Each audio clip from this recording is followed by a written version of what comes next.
Alright guys, so today we are going to be trying out Unicorn Perfectibility NT-D without anything. I do have to let you guys know that I did pump it up to P2 because I was missing out some of the UR custom tickets to bring the unit up to custom level with teams, so I do apologize on that. If you guys are trying to see like an actual like no invested perfectibility NTD, but I mean granted we are at P2, it wouldn't make like the biggest stat difference or even the EXQ effects. I think we are 8% up on the beam damage and then 1 second up on the inflict disable restoration status, so it's not too terrible, but let's just give it a try. The main thing to take a look at, we are getting a lot of damage boosting whenever the enemy is jammed. Simply speaking, we do have extra critical attack, so this is the important part. Critical attack up by 111%. That is actually massive. And if you combine that with easy A support, ooh, things just get pretty hectic in a way. So we do have that. So that's why this is going to be the climb battle run. I am going to be bringing in the C packs. So C packs being able to give us 12 seconds when popping EX skill, it is going to help out by a lot, and to itself is going to be pretty important as well. So we do have that. Other than that, the overall setup is roughly about the same. I did actually drop Magna Mortel for C packs. It actually works like a charm. I don't have Yona, but Armor, it is going to be the next best option because we are getting up to 300% ring sense with the generic and then the EFF affiliated. And you know, in terms of skill too, pretty much everything works.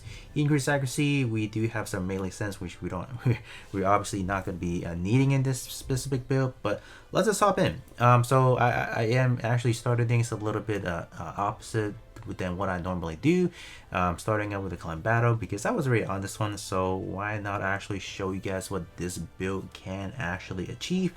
Alright, so I think I'm just gonna have it like this, should be fine.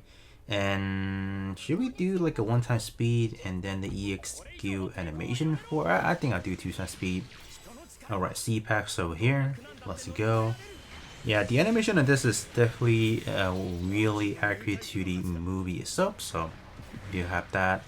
Alright, that's gonna hit everyone. Did it actually? I don't think it took out, what you call it. It did not take out Gia Daga or Gia Zulu.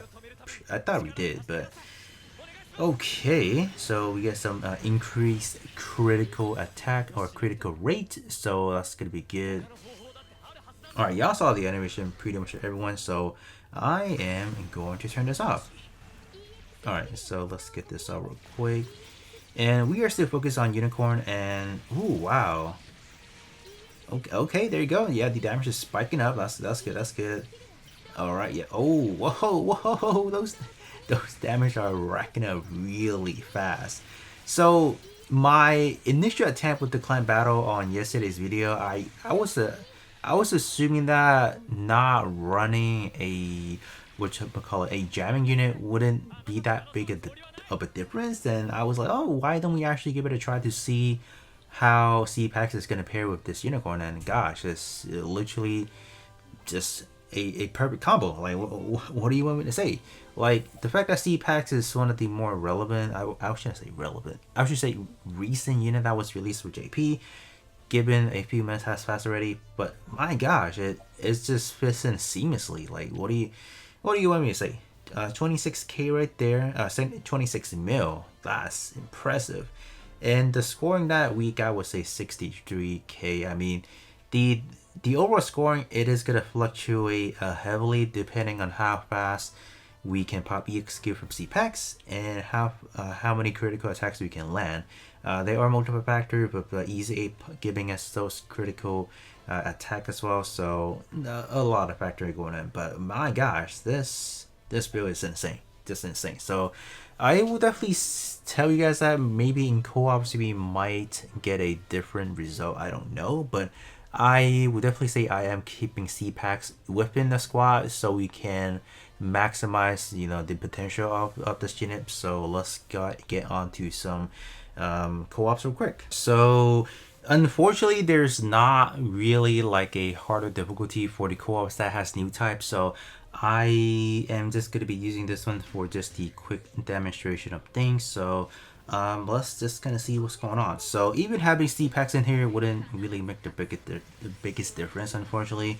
So that is definitely something you guys do have to keep that in mind. So I do expect damage to pale in comparison in a way. Oh wow, I mean, it's actually relatively in string to Xeon. I mean, Xeon did lose a lot of buffing when it fell below 100% HP, but still, that was wow. We actually shredded the boss really quick with all those buffers like Magna Mortel, what you would call it, Phoenix, and then Easy 8. So okay, yeah, that is pretty incredible right there. So that's kind of good to see. The other place where I want to try to shoot it is in probably going to be Phantom Ace as our last testing. I know we're not getting the HP regen from the Transcendent skill, but I feel like this unit can hang in there relatively well. So look at that. So I think I am going to give that a try, and potentially I feel like Perfectibility NT-D may actually replace my Magna Mortel because of just the constant inflow of healing with the from the Transcendent skill once we do get that. But it's not looking that bad for the time being. Alright, we got some Phantom Ace match loaded up right here, so I think I'll be fine just with this. Okay, let's kind of see if we can do some damage. Oh wow, we took a lot of hit right there already. That's not good. We are actually facing the Banshee no one else. So I mean that's kind of a good target because it does have Psycho Frame actually. So ooh, I'm just gonna skip that right there. Oh, that's gonna. Oh wow, that's actually going to kill fast. I think, right? That should. And it's not cool. Oh no, it didn't. We actually tanked that quite well. Oh, that's good. That's good. All right, let's see what our Xeon can actually do for us here. Okay, it's not bad damage. All right, that's. Is that gonna kill? I don't think so. I say. Okay, yeah, we tanked that quite well, actually. Skip that. Alright, charging up EXQ for that unicorn it takes a long time. Without the initial restore, like we were taking a very long time. But I mean, this one we did quite a lot of damage actually, so quite impressive it is. Yeah, I mean it's not too terrible. Give me that. Okay, yeah. So on this one we did quite a lot actually. So if you guys do want to see the result right there, it's not too terrible. I think. Oh wow, we down Gang, so that's the only one we down. So let's probably do maybe 2 more, and then we'll see on average like how this unit is kind of performing at its initial state. Wow, we actually run across a Total Reader. That's not a unit that you see fairly often. I mean, it's actually a pretty decent unit if you do want to specifically counter new type units like right now. But I mean, it's definitely not like on my bucket list of like, oh, I gotta go for that unit. Definitely not, right? So even if we don't have it, it's fine. But yeah, I just don't see a lot of people running it. So I know that this unit was a joke when I saw that. So like, yeah, I'm not gonna give too much of my attention to that unit. Like I'm just gonna patiently wait for the O, and then we should be good at that point.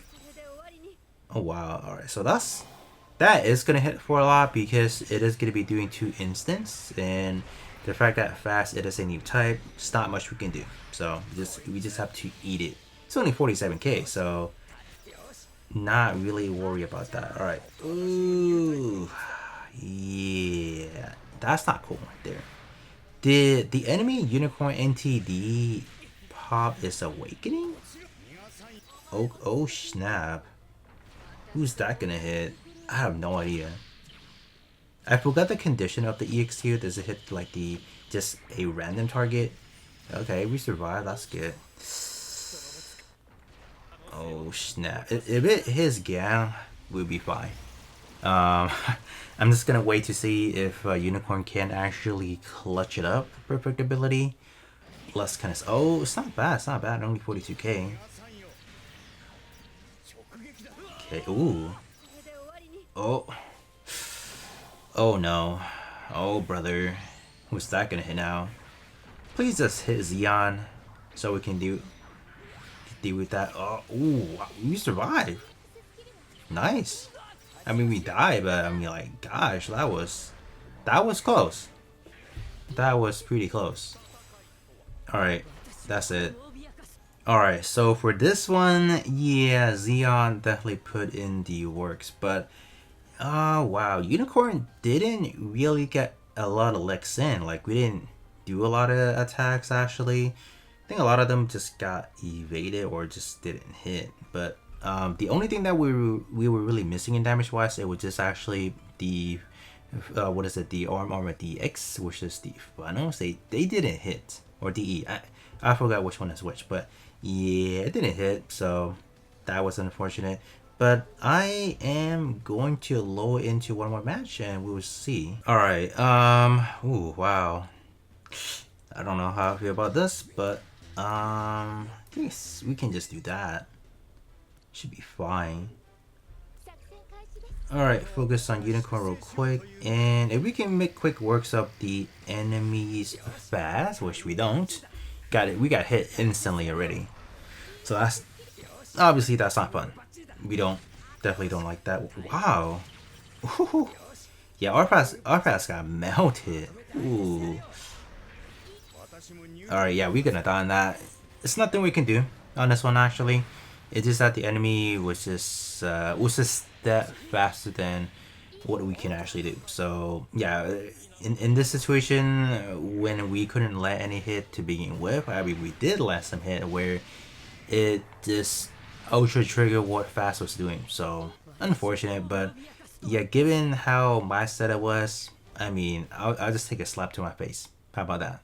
But I would say at its initial look at things, I would not be using Perfectibility NT-D in a arena setting, unless you really do have is what you call it, Transcendent skill, because the healing is gonna come in pretty clutch whenever you can land those critical attacks. So you do have to keep that in mind. Even if the enemy does not have any Psycho Frame unit related, like you can still get a lot of critical attacks in, so that is always something to remember. But other than that, that is going to be the initial showcase, and I will be catching you guys on the next one.